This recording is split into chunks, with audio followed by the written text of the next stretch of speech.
Hi, I'm Dr. Bennett, and I want to talk to you about my experience with blended learning. My first experiences with blended learning were when I enrolled in a PhD program that was exclusively online. I was skeptical at first. However, to my surprise, it was one of the best learning experiences of my life. As a result of being an online learner, I was truly inspired to become an online instructor. And following my graduation, I pursued a career in online teaching, and I was fortunate to be hired at an online university, for which I've been teaching for the past 7 years.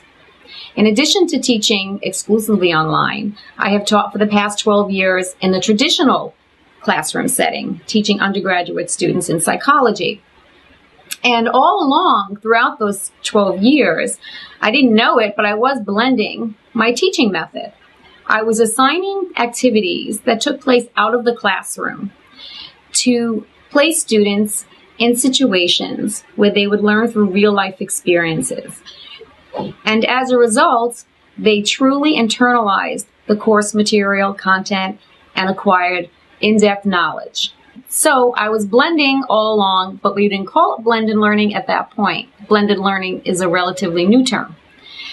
But based on my experiences, I have some very helpful tips for you and ideas about best practices for course room management when using the blended approach. In the blended approach, we place the primary responsibility of learning onto the learner. Thus, the instructor becomes the moderator, creating opportunities that will facilitate learning through various delivery methods. That could be experiential learning activities in the community. It could be reflecting on course content through threaded discussions in the online environment in an asynchronous format, whatever method you choose. Of course, as in the traditional classroom, in your syllabus, you lay out exactly what is expected of your students. And you can do the same with the blended approach. Through your syllabus and through your first day of class during orientation, you can clearly lay out everything that's going to be done in your classroom. It's crucial that you lay out for your student what is expected of them.